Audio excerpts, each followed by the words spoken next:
Վրաստանի իշխանությունը դատի կտա BBC-ին ցուցարարների դեմ քիմիական նյութերի կիրառման մասին կեղծ պատմության համար, ասվում է իշխող վրացական երազանք ժողովրդավարական Վրաստան կուսակցության հայտարարության մեջ։ Նախորդ օրը BBC-ն հրապարակել էր նյութ, որում ասվում էր, որ Վրաստանի իշխանությունը 2024 թվականին ցուցարարների դեմ օգտագործել է առաջին համաշխարհային պատերազմի ժամանակների քիմիական զենք։ Հեղինակների եզրակացությունները հիմնված են եղել ցուցարարների մեկնաբանությունների վրա։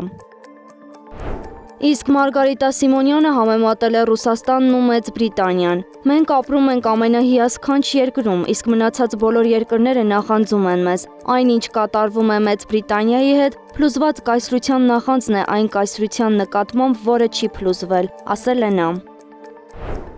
Ուկրաինացի երկու պաշտոնյա տեղեկություններ են հայտնել Կիրակի Ֆլորիդայում տեղի ունեցած ամերիկյան եւ ուկրաինական պատվիրակությունների բանակցությունների մասին, որոնք գրեթե ամբողջությամբ կենտրոնացած են եղել տարածքային հարցերի վրա։ Կիրակի ԱՄՆ-ի եւ Ուկրաինայի միջև բանակցությունները կենտրոնացած էին այն հարցի շուրջ, թե որտեղ ըստ խաղաղության համաձայնագրի կլինի Ռուսաստանի հետ փաստացի սահմանը։ Նշվում է, որ բանակցությունները բարդ եւ լարված էին, բայց եւ արդյունավետ։ Դրանք տևել են մոտ 5 ժամ։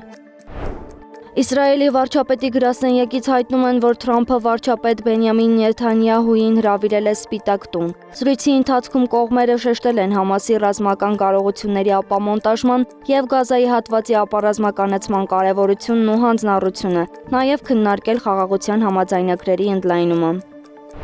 Թուրքիայի նախագահ Ռեջեփ Թայիպ Էրդողանը հայտարարել է, որ Ռուսաստանի Դաշնության եւ Ուկրաինայի միջև պատերազմը հասել է այնպիսի կետի, որ ակնհայտորեն սպառնում է Սև ծովի անվտանգությանը։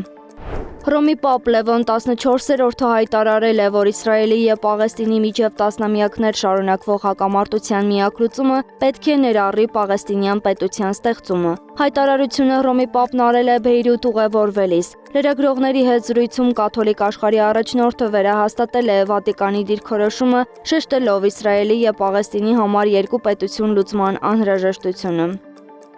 Զենք արտադրող 100 խոշորագույն կազմակերպությունների եկամուտներն անցյալ տարի հասել են ռեկորդային 679 միլիարդ դոլարի, ինչը 5.9%-ով ավելի է 2023 թվականի համեմատ։ Հայտնել է Ստոկհոլմի միջազգային խաղաղության հետազոտությունների ինստիտուտը զենքի համաշխարհային առևտրի վերաբերյալ իր զեկույցում։ Փաստաթղթում նշվել է 100 խոշորագույն զենք արտադրողների համակցված եկամուտների կտրուկ աճ, երկրների կողմից իրենց զինանոցներն ընդլայնելու եւ արագորեն արդիականացնելու ցանկության ֆոնին։